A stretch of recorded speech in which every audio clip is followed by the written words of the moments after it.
Alright, so what's up, y'all? I'm gonna be reacting to this video called The Downfall of NBA 2K by The Badge Plug. I need to go ahead and subscribe to dude. I'm just going ahead and do it right here. I watch a lot of his videos. He make pretty good content, based around 2K. And as y'all see, I did watch the first 5 minutes of this video already, but I was like, let me stop and let me go ahead and react to it because I've been a fan of 2K probably since around like 15. It's people who've been playing 2K way longer than that, but man, 2K don't really like took it like a downfall for like the worst over the past few years, and it's like, man, from what I've seen in this video so far, he breaking it down pretty good, but I haven't seen the whole video. I think he doing it in like sections apparently. Let me see if he got it.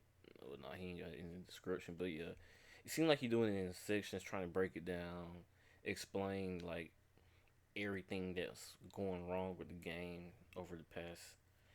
I don't know how long. I don't know what time frame he even start from, but we gonna see how he break it down in this Do you video. think 2K is focused on making a good product or making money? I don't think they're ever focused on making a good product. I think in 2024, it's only making money. It's just money. If there was So starting it off, I guess he interviewing different content creators who do content mostly, I guess, around 2K and getting their different opinions on different questions he got, as far as 2K goes.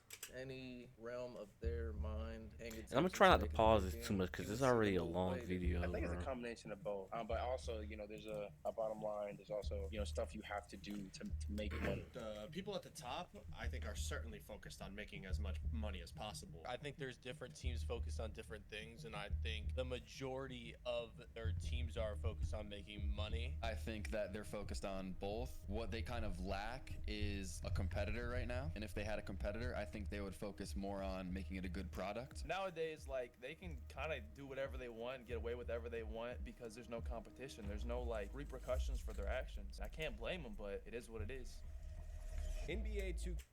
It's really the same thing with Madden, bro. Like, Madden don't got no competition as far as a football game go, so they can put out whatever, bro. We've been getting the same game from Madden for I don't know how long. Like, they changed very little to nothing with the game every single year. And it's been kind of the case with 2K for the past few years, bro. Like, no bullshit. 2K, the game we all used to love, but now it's the game we all love to hate. Any idea why? It's got to be the egregious microtransactions, the constant advertisement stuffed in your face every time you open a game mode, or the antics that the company itself are up to. All of these are extremely sound reasons to despise the game, and I wouldn't blame you for even thinking any of these reasons are the culprit. But I regret to inform you, you couldn't be any more wrong. One of the biggest problems plaguing the 2K community is not being able to diagnose the actual reason we hate NBA 2K. It's no secret that NBA 2K has pushed us as consumers to buy into the most invasive microtransactions of all time, sold us an unfinished product on an annual basis, and at times completely lied to us. My understanding is that you can completely rebuild your guy. Gameplay is going to be so different from what it is today to then that it's not even,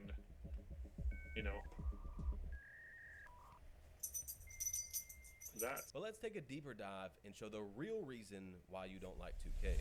Would you ever play 2K without buying VC? No, you can't. You're gonna get torched. Oh, no chance. Oh, hell no. Personally, Playing 2K in 2024 without buying VC, bro, it's like damn near impossible. Like, it's really insane. Like, man, they make it to where you really gotta pay for VC. Like, they explain it like a little bit better. They like one person gonna really explain for a person from my perspective on why I would buy VC or why I do buy VC. Like, I don't even play the game no more for real, but I do buy VC. I'm not gonna lie. as a YouTuber, I would never do that. I'm doing it right now, and let me tell you, if it wasn't my job, I think after playing 2K for like 10 plus years, I might not. But if I'm just a basketball fan and I've never played 2K before, I probably would. There's no chance, like ever. I'm not gonna lie. I was thinking about this the other day. My IRLs, like, they literally can't play like Park with me because they don't have a build, and like they're not gonna spend $70, $50 to $70 for like 85 or 90 overall or something like that. Now, as a YouTuber, I do buy VC. I mean, I got a homeboy right now, or I got two homeboys. I got one homeboy. I think he's still playing 2K14, or yeah, it might be 14, bro. Like, he don't even care about the new 2Ks. And then I got another homeboy.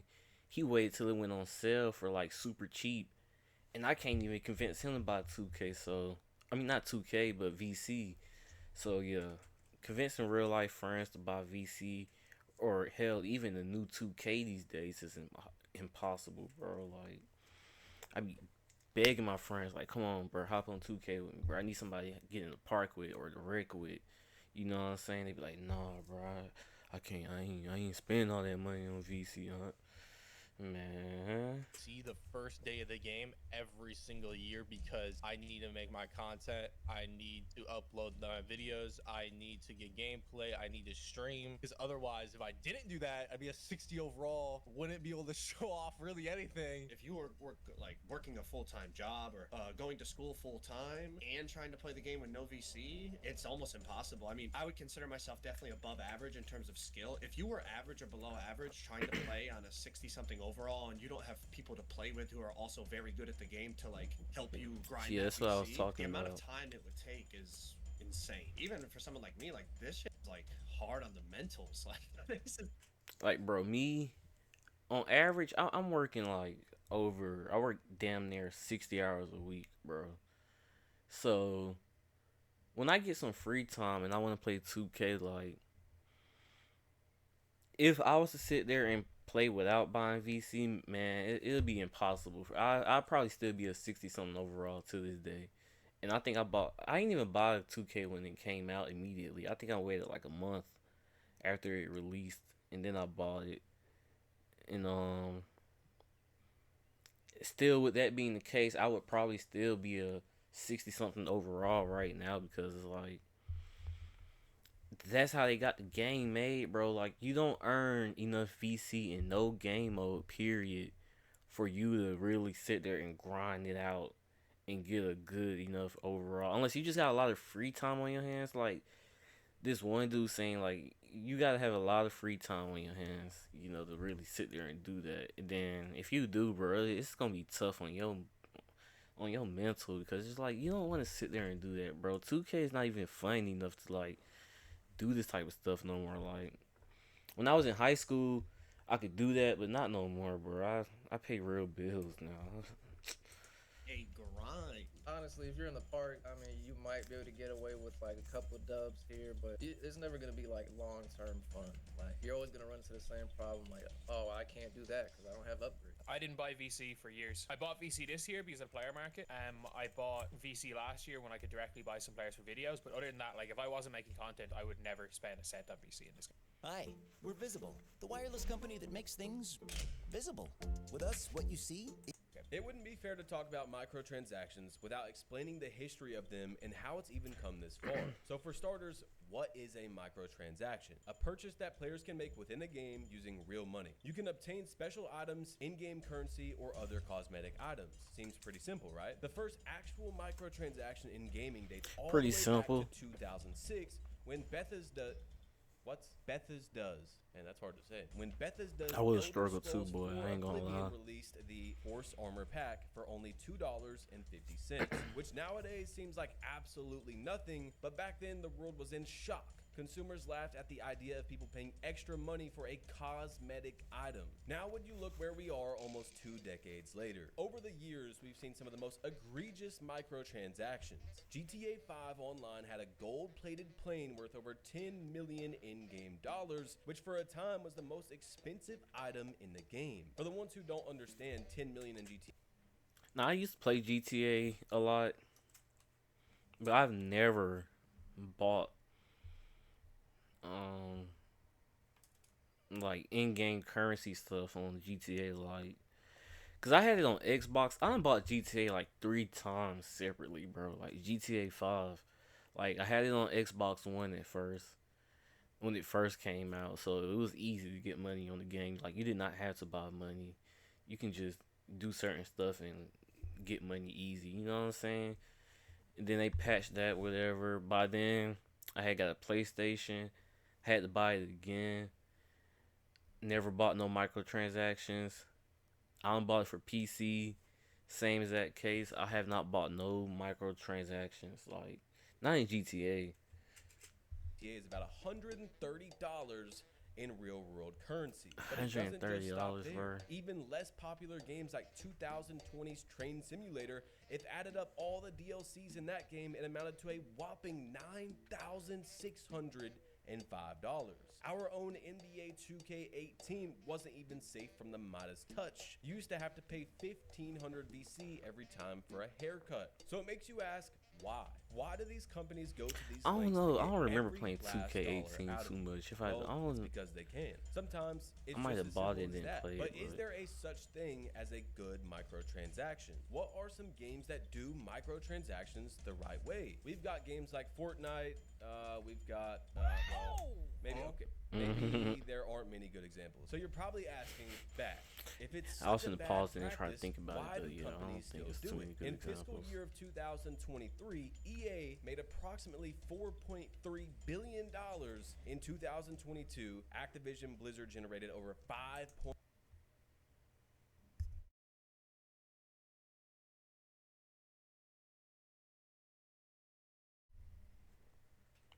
My dog back there growling. $0.7 billion.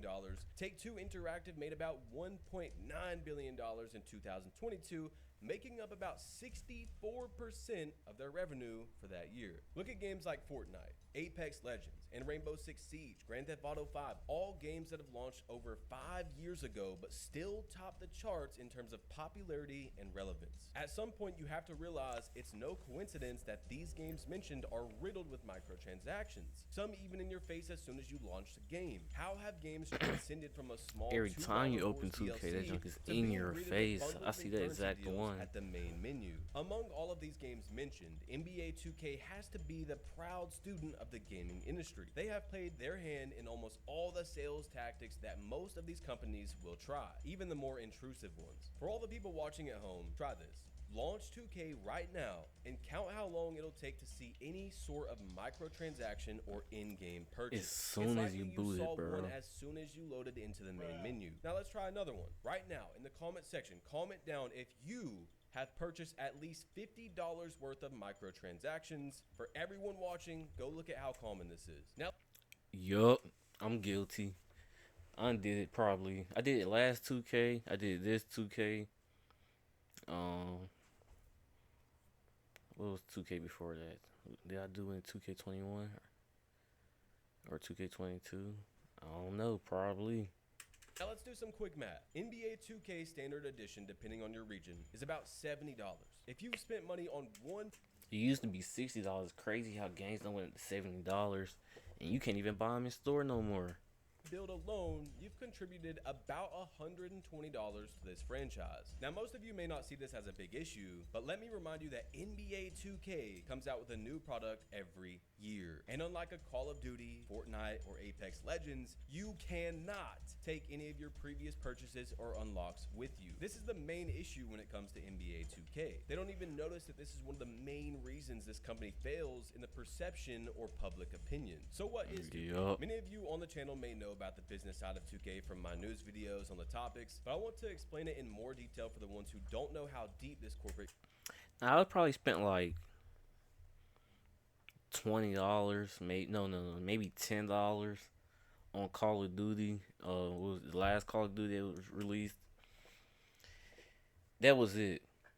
And the cool thing about Call of Duty, or at least those particular Call of Duties that released, the one last year and this year, is that you can actually use some of the stuff that you bought in that last Call of Duty in the new Call of Duty. But like he said, you cannot do that in no 2K period, bro. You can't do it from 15 to 16. You can't do it from 16 to 17, 17 to 18. You know, you can't do it in no 2K, bro. You just gotta keep doing it over and over and over.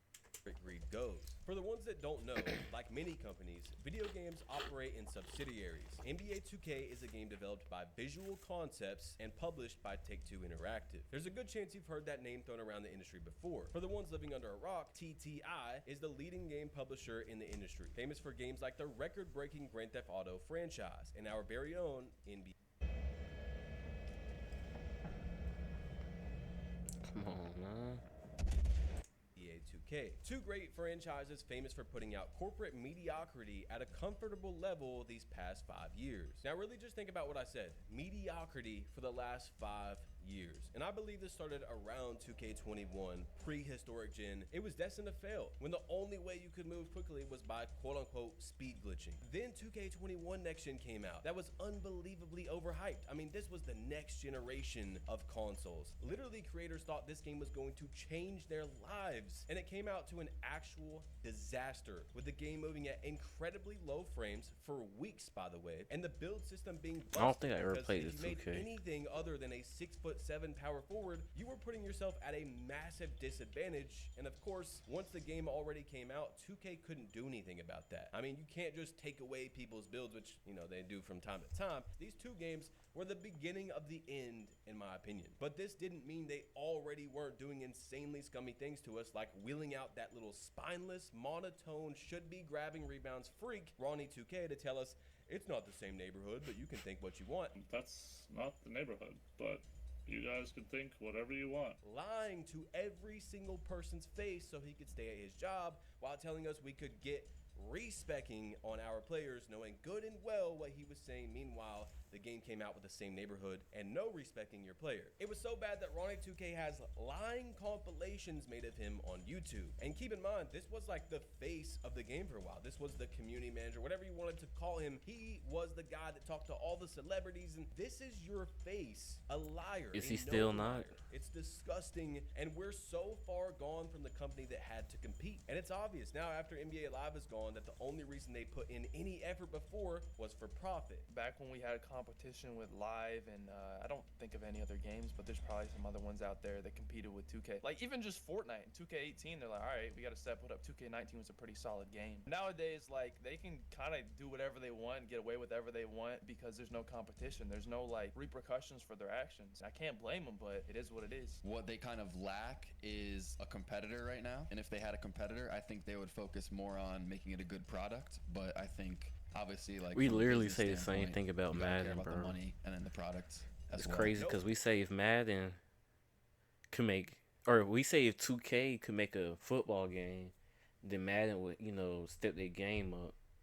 Now we saying if EA could make a basketball game, maybe 2K would step their game up. Like, and I don't play NBA Live. Like when they had it out, it was like last gen.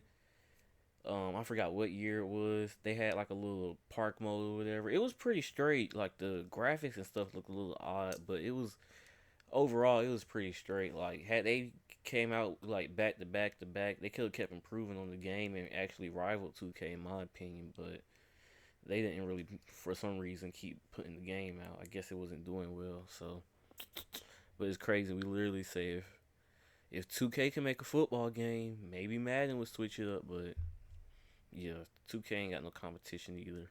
Passion for basketball, no love of the game, only profit and to compete. Now that that's gone, it's like a breath of fresh air. Like, oh, it's good. We don't have NBA Live anymore. We don't have to make anything good, just barely serviceable enough for people to enjoy it for a few months. Get them just hyped up to buy the game, and we're gone. I remember 24. I just remember I remember playing. I was like, dude, like of course I don't play, so I'm like I'm not the best anymore. I was like, yo, there's not one move that I can do or I've seen anyone do that's like, yo, I really want to learn how to do this, you know. And it's like I remember sitting in my core with people and I was like, I gotta learn how to do this. I think my team is the worst ultimate team mode in sports gaming. It's gotten to the stage where I'm getting like, I have friends in all the other communities. Like I have friends in the FIFA community, I have friends in Madden community, where I'm getting messages from them being like, I didn't realize how bad my team was. You're screwed. And these are guys. I've that, like, never talked played in my previous team years that before. would've thought my I've team was always better been than their my game. player type of guy. But now it's at the stage where like they're even coming and playing. They're like logging into my team and saying this is terrible and not playing it anymore. Never played my team. I play some quick regular games. head to head, whatever. But Nothing brings the pack as together far as like my team, I ain't never played my team, bro. All my VC always went to my player, and my player only. So, but I know a lot of the 2K community, they actually do play my Here's career. for 1 second to discuss gaming's biggest release ever in the last 2 decades. Grand Theft Auto 6. A game that isn't even out yet, already projected to outsell the last game, which 10 years ago broke sales records with relative ease and helped set up 10 a years marketing ago, that's method that crazy. would rake in cash for The game came big-time out 10 publishers years for ago. decades to come. So how does NBA 2K fit into all of this? That's the problem. They don't. The current state of NBA 2K is riddled with microtransactions and pay-to-win mechanics. Does anyone remember when 2K was just about basketball? Now we have all these battle passes, VC bundles, clothing brands, ads on every court or the city. The franchise that ushered in creators like Chris Moo, Troy Dan, They be on Agent 2K Zero, fresh Prince as Fredo, hell. all look at the company with resentment and distrust. Even though all of these creators made a living on this game, it's got to make you think. What does the game have to do to make these people turn away? I mean, I'm not sure how many people have been watching the recent news videos, but 2K24, Kobe Bryant on the cover, right? RIP. They used in a recent Kobe card drama as the #1 card collection on my team that people spent thousands of not only dollars, but hours, hundreds and hundreds of hours of playing the game to get this one specific card for getting so many cards collected. And then the day before they were able to earn it, it was gone. I'm not kidding if you didn't see this. You What? actually had to. There was no way to get all these cards without spending a lot of money and a lot of hours into the game. And then they just took away this card right before players could get it. Correct me if I'm wrong, but my friend said the 100 overall cards says less than 2% chance or something like that, but legally they're able to do that, although it's not even actually around 2%. It's actually like 0.5% or something like that. Yeah, it's way under 0.5%. They've done things in the past where their odds, back in 2021, the odds stopped at 95 overalls, so every single odd just said 100%. They've never been accurate with the odds. Like, all they legally have to do is show odds. They're legally okay once they show that there is a 100% chance of getting a card. That's just insane because, you know, obviously people that are spending money are wanting that 100 overall, and it says less than 2, but like how many people actually know it's less than 2%, like even less than 1%? Like there's probably at least a decent amount that don't know, right? I think there's a decent amount that don't even know how to find, that you can find the odds, to be honest. You actually have to click into the pack before you find the odds. So like you can misclick and buy the pack pretty much, or be in a position to buy the pack in the same while you're searching for odds. Like, wow. Then you can talk about the battle pass where you can buy levels now. And yes, 2K doesn't really have anything pay to win in it now. 2K but most of us know this is introducing the battle pass was the most bogus thing ever. Like, they just put it in this 2K, and I man, come on, bro. Like, I'm not buying no battle pass. Like, buying VC is already one thing, but y'all gonna introduce a battle pass, bro? Like, I wasn't no fool for that. Like, I've been a fool for some VC, but I'm not a fool for no battle pass. This is probably a slippery slope where 2K is just testing the waters, and in the future, they will most likely add pay-to-win mechanics and stuff, animations, whatever you can think of in this, because they know people are going to buy it. Like, yeah, they introduced it and people I were can see it upset, now, but then bro. we Like, can see some of from the earnings best jump after shots in the came out that game, people are you had to spend buying them. VC The on to removal get of the it. auction house in my team. I mean, that is literally what made the mode, and it's gone now. It's all Some of the best crossovers in the game. You gonna have to spend like a bunch of VC in the game to get it, bro. I can see it happening now, bro. By 2K26, if somebody ain't did something about it by now or by then, that's the direction we headed, bro. You talking like 10,000 VC for the best jump shot animation that's gonna give you the most consistent greens. Some BS along those lines, bro. Like, 2K gonna find a way to keep extorting people, bro. gambling to get the best cards is what a lot of people say. I'm not really in the My Team community, but from what I've seen, to get any of the really good cards, you have to gamble basically to get them. I know people don't like me saying it because I say it a lot on Twitter, but like, it is, for some people, it is an addiction. Yeah.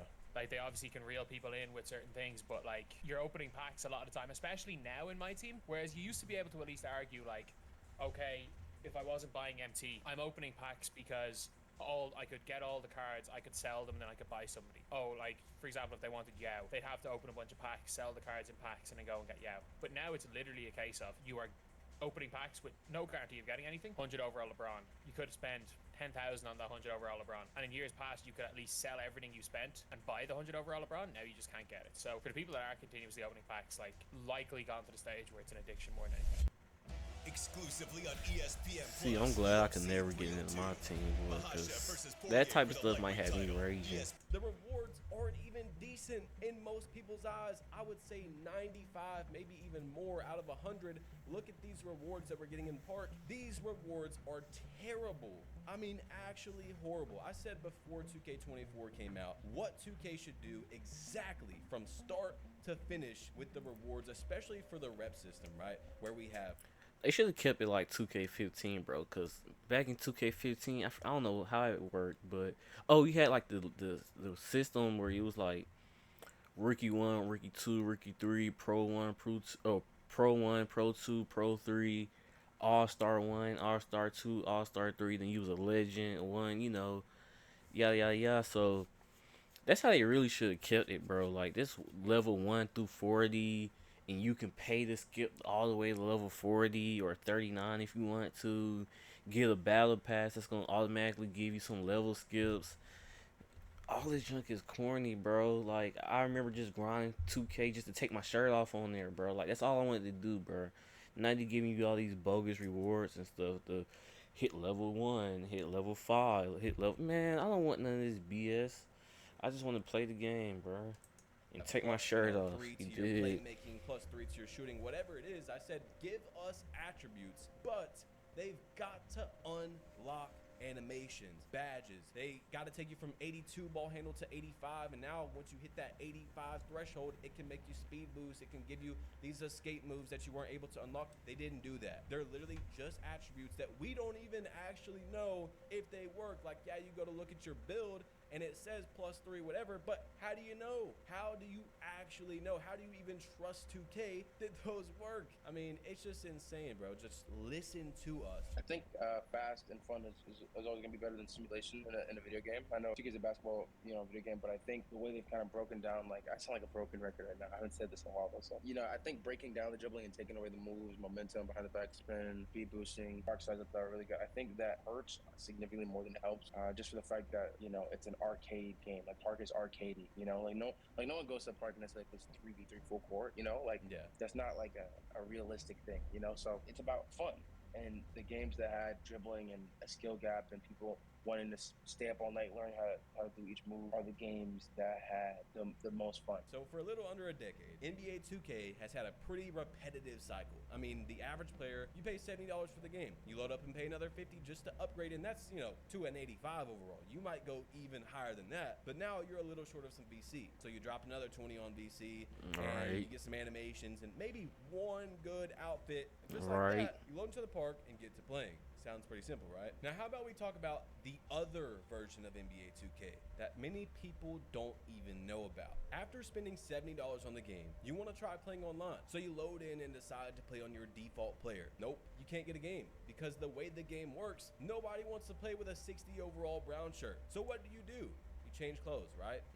Yeah, that's not looking like a valid option. Well, I guess you go to the park and try to find a game. So after about 20 minutes, they got 26,000 you finally get into a VC game. You lost Palm Angel 22-0 jacket. and only touched the ball once. You missed. So now, really, nope. I be only touching the ball if I'm like the lowest overall. I can be on the team with a 99, a 98, and I can be a 95.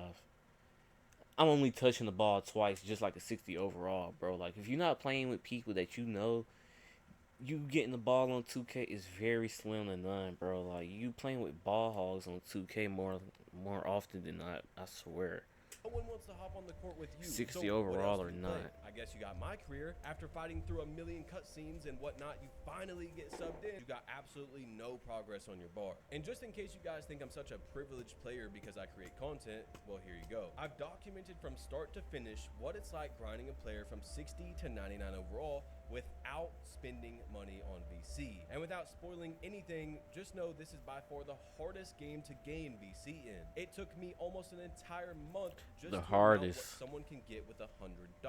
And it doesn't stop there. That's not to mention player boosts, Gatorade, and other animations that have to be paid for. All that stuff really does add up. We live in an era of gaming where you cannot even play the game online without spending money. Roughly, how much VC did it cost to max out one of your My Players, if you remember? Like 60 all the way to 99. This is like an estimate, so I would say probably about 500K.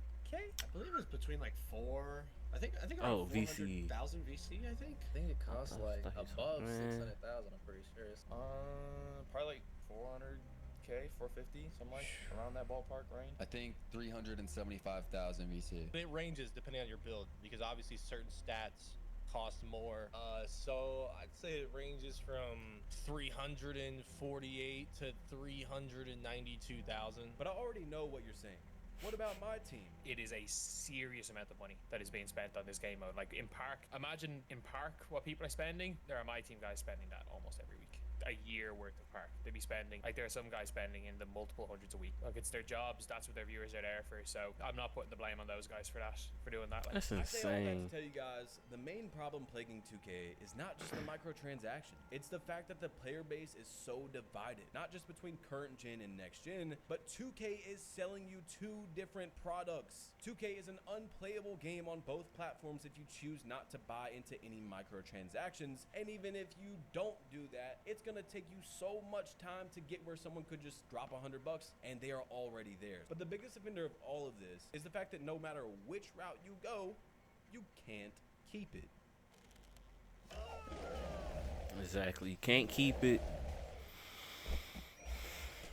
And it costs a lot of money just to, enjoy your time. Your grind means nothing. In an industry where most games are now letting you transfer years of progress, NBA 2K is still not letting you keep any of your hard-earned grind and still twice as expensive. So I'm sure you're asking, Badge Plug, why should we care? Which is a super fair question, because to be 100% honest with you guys, I ask myself the same thing every week, but it all gets very simple when you think of the franchise that we used to enjoy. Everyone loves NBA 2K16. Maybe like 20% of people watching this weren't even old enough to have experienced that game though. I mean, everyone at home just 2K16 was it was never lit. mind. I guess you would never know. Physical media is one of the most controversial. Cause I went topics. from 2K15, which was pretty lit to me, to 2K16, which is pretty straight too.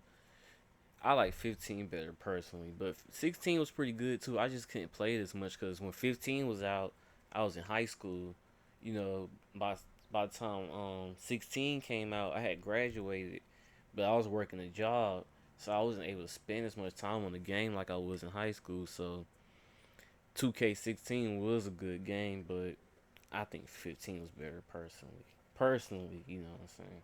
When it comes to gaming. And 2K is one of the worst offenders of that. Not only do the servers for every 2K game shut off after 2 years, but 90% of the franchise isn't able to be purchased. In a world where people are so heavily opinionated, it's almost impossible to please a mass audience. Think of Call of Duty. 2K be If you robbing don't like us, the man. newest That's game, crazy. You don't have to play it. Right now, you can play any Call of Duty game you want online or I don't play offline. Call of When it Duty comes or to 2K, for all real, you for have is a real. couple hundred Pretty Boy Fredo videos and a Chris Move My Career series. If every creator could go back and post any 2K, like all the servers came on tomorrow, right, and they stayed on, do you think the community would be in a better place? I think so, because there's like a little bit of a... Yeah, I think so, because I think there's like legacy games, right? I mean, the content would definitely be flowing in. I feel like after like a little bit, folks will probably just gravitate whatever has the most people on it. Happy? I mean, yeah, folks will be happy maybe for like a month. Initially, there'd be a lot of excitement, yeah. Yeah, maybe There'd be for a quick month. realization that all of the nostalgia we have for those past games, there was just as much quote unquote wrong with those games as there is with whatever current 2K we're playing. I don't think it would change anything just simply because of like rosters or like if you're just talking about Park. I can see people going back and playing them, but like, do people go back and play like old Call of Duties that much? Like, they might go back once in a while, but I don't think they would like consistently go back to play older 2Ks. I'm gonna say yes. Like, much better might be a little crazy, but like, it would be better. Like, just having that option to like go back and play like Black Ops 2 is kind of cool. Like, some people like that, but I don't think it would be like drastic, but Yeah, I mean, it would be I cool. miss Black Ops yeah, 2. I feel like the best content in the 2K community is like well behind us. Like we had all of AMP come up. We had like the My Team era with like Jesser, Cash, OSN, like If they were always on, I wonder if that's true. But if they just cut on like now, like I think it definitely would give a boost because it's like there's like legacy games like the whole community loves 17. So I think if people could go on and play 20, 17, and then my personal favorite 16 or 15, I think people Yeah, would gravitate to 15. it, yeah. So why do games get delisted? It can be for numerous reasons, but most of the time when a game is made, whether it has certain music or brands, they have to pay for a license. Once that license is up, the company has to pay to renew it. This is why even the most popular games such as Grand Theft Auto never use real life brands in their video games. When it comes to music, it's mostly the same. Even older games like GTA San Andreas Remastered have plenty of songs from the original game removed, which definitely compromise the overall feel and nostalgia factor that the game had. So when you think of 2K, every game has hundreds of clothing brands and a bunch of songs. Do the math. They don't want to pay to keep the servers up, and they won't pay to renew any of their licenses for their old games. 2K has come to a point where they'd much rather focus on making as much money as possible rather than focus on making sure players are happy. Ultimately, you gotta wonder where all of this is headed. How far will 2K take it? Will we go back to getting fully pay-to-win mechanics? Will 2K eventually bring back the auction house? Will the VC prices finally be reduced? That sad answer is probably no. As we all know, 2K is the leading only AAA basketball game in the market, and it's looking to stay that way for the foreseeable future. So what can we, as the consumers, do to get in between 2K and their invasive corporate tactics? Sadly, the answer is as simple as speaking with our wallets. It's no secret whether the community likes 2K24 or not. No one enjoys the constant microtransactions forced into this game. Even when 2K games come out unfinished and a mess at launch, the store will always be one of the first things working. Changes like this won't just happen overnight, and it definitely won't affect 2K25. But the first step to creating change is at least knowing what you want to change. All of us want this franchise to be just like the old days, and the only way that can happen is if we can get 2K to prioritize us and not the shareholders. Everyone in the comment section be 100% honest. If you enjoyed playing NBA 2K just like the old days, if the servers always worked, if the game didn't need a million patches in the first month, you wouldn't mind paying for microtransactions. But here we are in a gaming world where most of these highly successful games I still are would riddled with low-key, I ain't gonna lie. microtransactions I don't just care like how good the 2K. game Do you works. think NBA 2K24 is a good product? Nope. Amazon is overcharging you, but I can show you how to. 2K24 go and is spend not another a dime good on game. Amazon. It's decent. Can I be like in the middle? Is it a good product? I haven't played enough to be able to tell you. I'd be like lying if I give it an answer at all. It's so decent. like based off of your own individual like how you see it, you know? Exactly. Like I feel like it's okay. Like animations it's not wise and a- stuff, it's I feel like it's pretty last year was cool, really bad. but I don't know. Like I feel last year was really bad. I feel like this year is a step up, but it's not like any of the previous ones that we had. Like 17, 16, 17, 8, not 18. 18 is crazy. No. Personally, for me, yes, it's a genuine consensus. Like online, like if you post a TikTok saying 2K24 is good, or if you say 2K24 is good on a badge plug video, Yeah. you know, it's like a trend to hate on 2K. So people are going to disagree with you. Okay, for me personally, yes, simply for one reason, and that was Comp Pro Am. This year, Comp Pro Am was so much fun for me for 4 or 5 months that I really played it, playing against 2K League teams, playing against, top players for tons of money on a night in, night out basis. Yes, I enjoyed that thoroughly, and the ability to be able to enjoy that came through NBA 2K24. Do you think NBA 2K24 is a good product? Yes. Yes, NBA 2K24's two main game modes, as far as microtransactions are concerned, in My Team and My Player, are terrible. I think My Eras is the best franchise mode in any sports. I think the My Career story, while some people aren't that into it, is still light years ahead of what any other sports game has. I think Play Now Online is okay. I think it plays fine. I think as a product, NBA 2K24 is, but I think there are just the two main aspects for online players are two of the worst in gaming. If you're not spending microtransactions and you can like actually play the game and you're just a basketball fan, I'd say yeah. If you're trying to play Park or My Team, I'd say no. The fact that you have variety, that makes it a good product in my eyes. But the malicious microtransactions make it not a good product. There's just so many things we could talk about, guys. That's it. I don't really know, man. You guys let me know how you feel, but it's not looking good for us, and it hasn't been for a long time. Yeah, so like 2K24, it's okay. Like it has decent. Like I like the WNBA mode they got in there. Like that game mode plays really good, bro. Like it's really smooth. It's really fun to play. I never played the my player version of it. I need to make a my player version of it one time and see how it functions. But 2K has taken like a serious downfall, and for some, personally, I don't see it getting too much better, bro. I see them finding more ways to exploit the microtransactions that they got within the game because I feel like a lot of people did buy into the battle pass. I don't know how many people did, but if I had to guess, I feel like a lot of people did. So they finna introduce something new in 2K25 that's gonna extort your pockets even more. Whether that's upping the prices on stuff within the game, finding something else that's gonna make you, oh, bro, I gotta have that. You know what I'm saying? Like they gonna find something, bro. So that's all I got as far as this one goes. And we gonna see if 2K get better, bro. I'm gonna see y'all on the next video.